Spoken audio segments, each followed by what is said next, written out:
right, so today we're diving deep Mhm. into a movement that's been kind of quietly shaping American politics for decades now. For sure. Christian nationalism, you Right. might think that this is like a recent thing, Yeah. but we've got some sources here. Okay. Excerpts from a ProPublica article on the 2024 election, Uh-huh. and a deep dive from Political Research Associates. Oh, okay. And these reveal that this movement's been kind of brewing since the 1970s. Wow, okay. Talking surprising links to Yeah. figures like Ronald Reagan, Interesting. even reaching as far as the Yeah. January 6th Capitol riot. Yeah, it's fascinating how Right. this movement, which many people just dismiss as fringe, Uh-huh. has steadily gained influence over time. Yeah. It's a slow burn that's now reaching a boiling point. Yeah. So Yeah. paint me a picture. Okay. What was the scene back in the 1970s Right. when this movement started taking shape? Imagine a sense of anxiety among some Christians who felt their influence was slipping away. Okay. The Supreme Court rulings on school prayer, Bible readings, and abortion were seen as major blows, Yeah. and they felt like their values were under attack. Okay, so I see how that would create a sense of urgency, Yeah. a need to Right. push back. Uh-huh. But how did they organize? Okay. Did they just start picketing the Supreme Court or? Not quite. They got strategic. Okay. This is where organizations like Jerry Falwell's Moral Majority and James Dobson's Family Research Council come in. Okay. These groups became powerhouses, Okay. shaping Republican policies for decades Wow. by advocating for what they called pro-family politics. Pro-family politics. Yeah. That sounds pretty innocuous. Yeah. What were they really after? It was a brilliant strategy, really. Oh. By framing their agenda as pro-family, Okay. they were able to unite diverse groups, Yeah. evangelical Protestants, conservative Catholics, even some Mormons, Wow. who might disagree on theology, Right. but shared a common enemy. And what was that? What they saw as the secularization of America. Okay. Think the abortion, feminism, gay rights. Yeah. These were all seen as threats to the traditional family and by extension to America itself. So they found strength in numbers, building a coalition around this idea of defending family values. Exactly. The ProPublica piece mentions a gathering in 1980, the National Affairs Briefing, where over 15,000 evangelicals came together. Right. That sounds like a pretty big coming out party for the movement. A watershed moment. Yeah. Here you have thousands of evangelicals Okay. flexing their political muscle, and they even get a nod of approval from Ronald Reagan, Okay. who was on the campaign trail at the time. So this signaled to the movement that they had arrived. They had arrived. That they were a force to be reckoned with. A force to be reckoned with. In American politics. In American politics. But here's where things get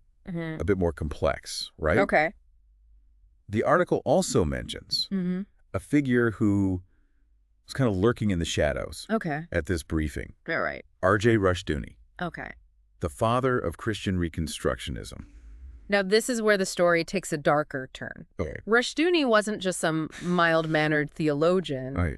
He advocated for a society governed by a strict interpretation of Old Testament law. Okay. Think theonomy, but on steroids. Wow. We're talking justifications for slavery, Oh, wow. denial of the Holocaust, Okay. extreme stuff. Hold on. Yeah. If he was so extreme, Right. how did his ideas gain any traction? Yeah. Were most people in the movement? That's the interesting part. Right. While his views were certainly on the fringes, Okay. his influence can't be denied. Okay. He helped shape ideas around Christian schooling and homeschooling, promoted this concept of dominionism, Okay. the idea that Christians should rule society, Wow. and really hammered home the importance of having a biblical worldview. So even if people weren't fully on board Yeah. with his most radical ideas, Yeah. he was planting seeds. He was planting Shifting the conversation in a more fundamentalist direction. Exactly. The ProPublica article then jumps to 1986, Okay. where we see this momentum building Yeah. with the Coalition on Revival. What was the significance of that? The coalition brought together Okay. all sorts of Christian leaders gathering at the Lincoln Memorial Wow. to sign a manifesto. Okay. It's basically a blueprint for how they envisioned rebuilding America. Interesting. Based on, you guessed it, biblical principles. Biblical principles. Yeah. And what's striking is how this manifesto foreshadows so many of the debates we're having today. Yeah. They talk about state usurpation of parental rights. Yeah. Which sounds eerily familiar, right? Exactly. This is where you see the movement getting more sophisticated, more strategic. They're laying the groundwork for the culture wars that will dominate American politics for decades to come. It's like they're building a political machine. Right. Fueled by this shared vision of a Christian America. Yeah. Okay, so we've got this foundation of Christian nationalism being laid in the 70s and 80s, drawing on this fringe but influential ideology of Christian Reconstructionism. Right. Then as we move into the late 80s and 90s, a new player emerges. All right. The New Apostolic Reformation, or NARR. NARR. What's their deal? The NARR injects a different flavor into the movement. Imagine megachurches, charismatic preachers, faith healing, prophecies. It's a more mystical, experiential brand of Christianity. So it's like they're adding like a supernatural element to the mix. Yeah. But how does that fit with the political agenda of Christian nationalism? But NAR isn't just about spiritual experiences. It's about wielding spiritual power to achieve political goals. They promote dominionism and this idea of strategic spiritual warfare, where prayer isn't just about personal devotion.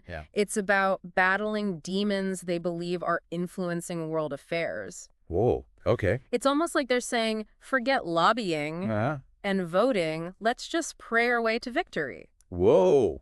Yeah. That takes prayer to a whole new level. Yeah. But are you saying they're literally trying to influence elections through prayer? Yes. Yeah. And it goes even further than that. This idea of spiritual warfare leads us to a very dark chapter in recent American history. The Capitol insurrection. Oh, wow. Remember that appeal to heaven flag that was seen everywhere during the riot? Yeah, I remember seeing those flags on the news. That's a symbol of the NAR, popularized by a leader named Dutch Sheets.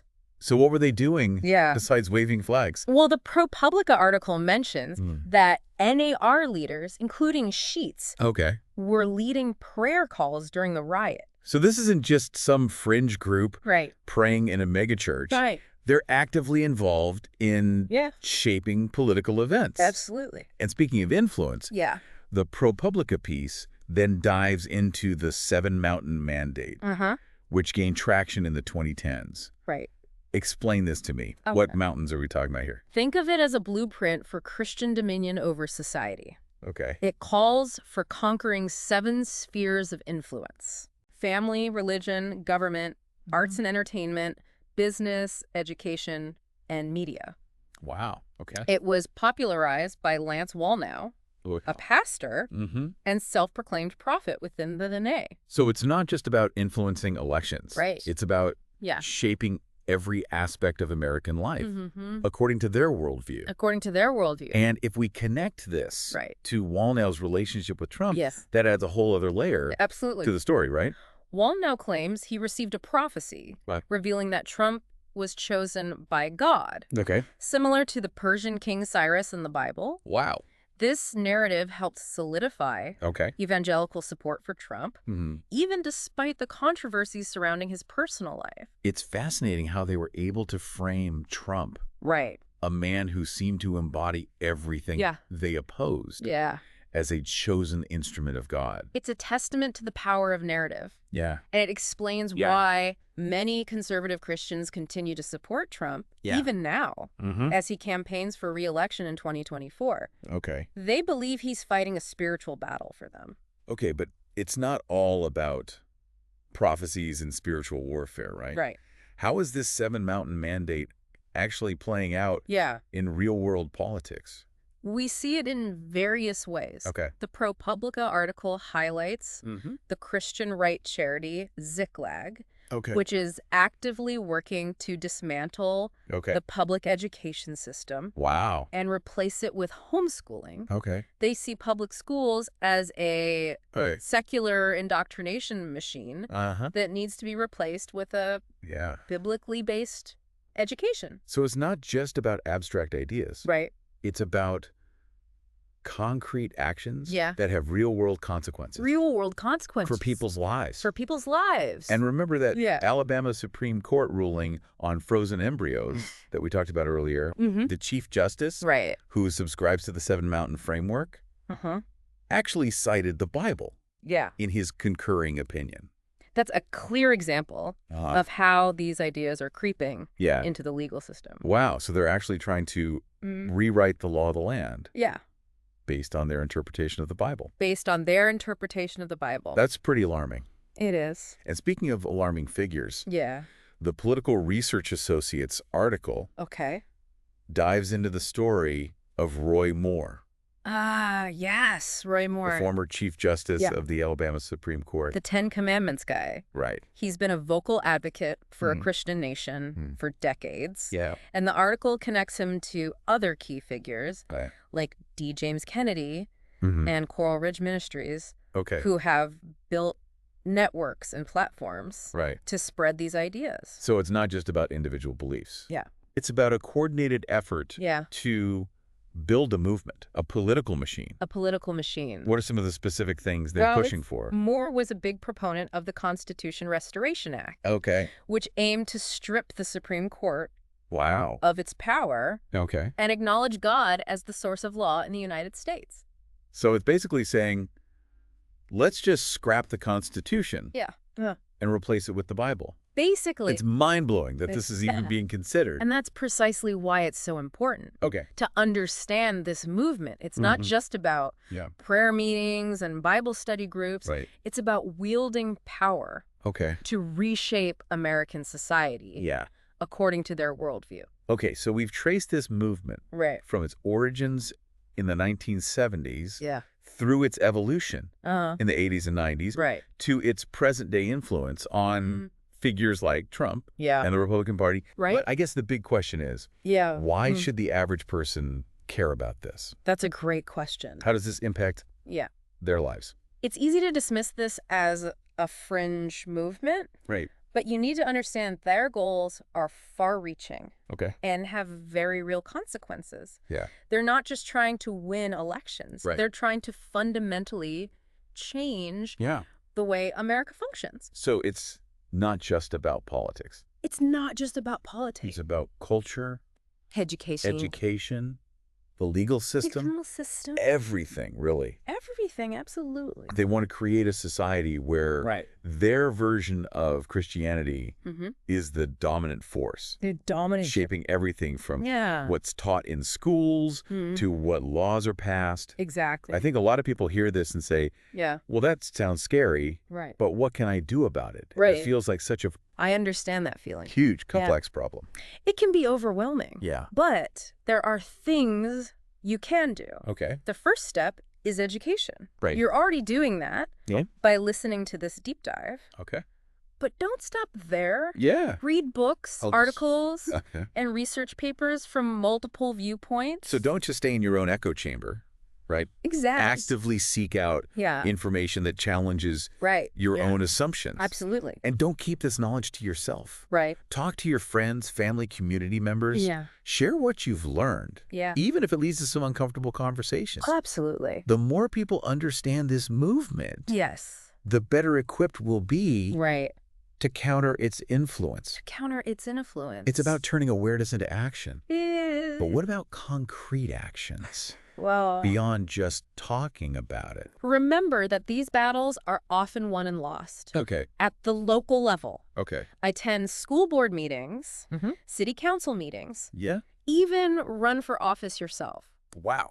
These are the places where you can have a direct impact on policies that affect your community. So it's about taking those big ideas and translating them into action. Absolutely. On a local level. Local level. That makes sense. What else can people do? Support organizations Okay. that are working to counter Christian nationalism and promote a more inclusive vision of American democracy. Okay. Volunteer your time, donate to their cause, amplify their message. Okay.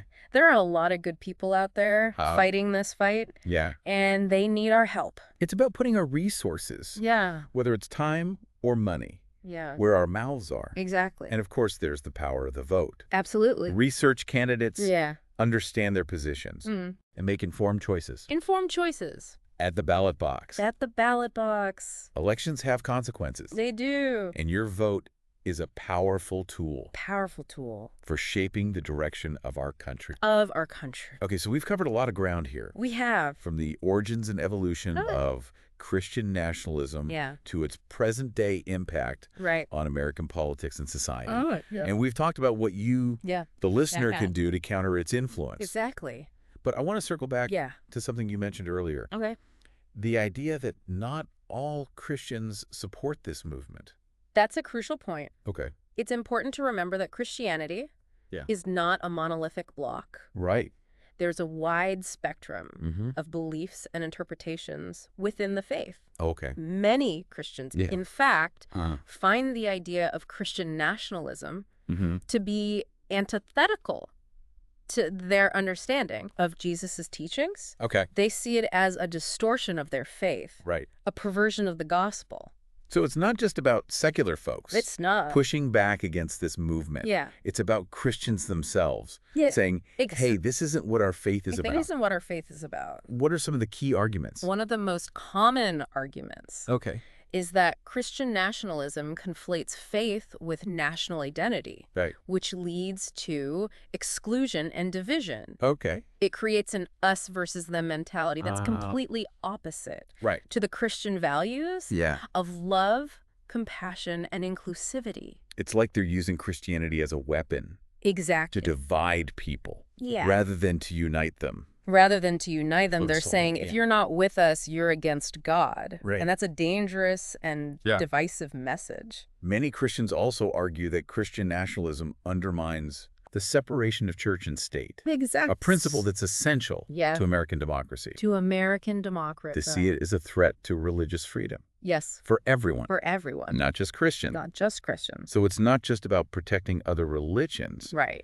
It's about safeguarding the integrity of faith itself. That's a great way to put it. Yeah. And there's a growing recognition that Christian nationalism often intersects with other forms of intolerance, such as white supremacy, homophobia, and transphobia. Right. Many Christians are speaking out against these harmful ideologies, recognizing that they have no place in a just and compassionate society. So it's about disentangling faith from these toxic ideologies and reclaiming the true message of love and justice that lies at the heart of Christianity. The heart of Christianity. It seems like this is a growing movement within Christianity itself. It is. Yeah. More and more Christians are raising their voices, challenging Christian nationalism from within and advocating for a more inclusive and equitable vision of America. Okay. Writing books,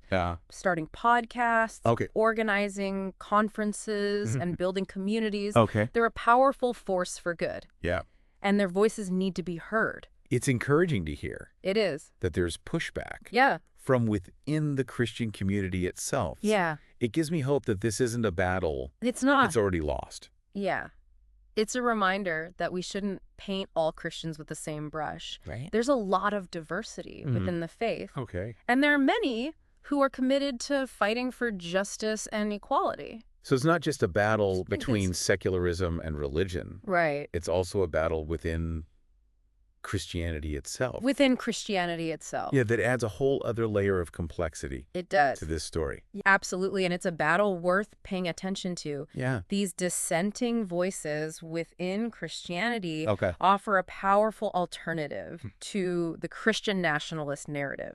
One that embraces inclusivity, compassion, and a commitment to social justice. I think it's important for people to hear that there's a tendency to lump all Christians together. There he is. Especially when we're talking about a movement like Christian nationalism. But it's crucial to remember that there are many who are actively resisting this ideology and working to create a more just and equitable society. Absolutely. Their voices need to be amplified. Yeah. They need our support. Okay, so we've gone deep into the origins and implications of Christian nationalism. We've examined its key players, strategies, and the broader context that's contributed to its rise. Yeah. And we've discussed the importance of critical thinking and the need to be discerning consumers of information. But I think there's one more key takeaway from you. Don't underestimate the power of ideas. Okay.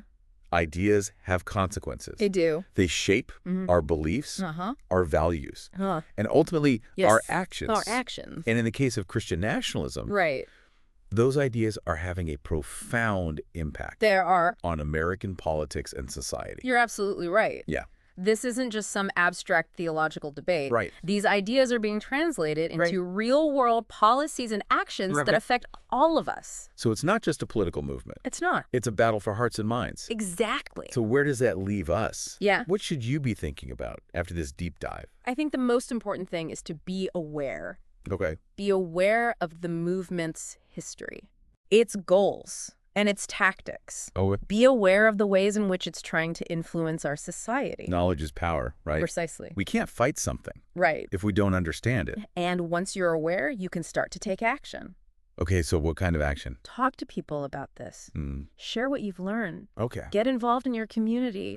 Support organizations that are fighting for a more just and equitable society. Okay. And most importantly, vote. It's a reminder that we're not powerless.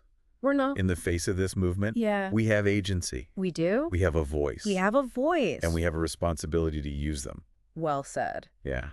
The future of American democracy may very well depend on it. That's a sobering thought.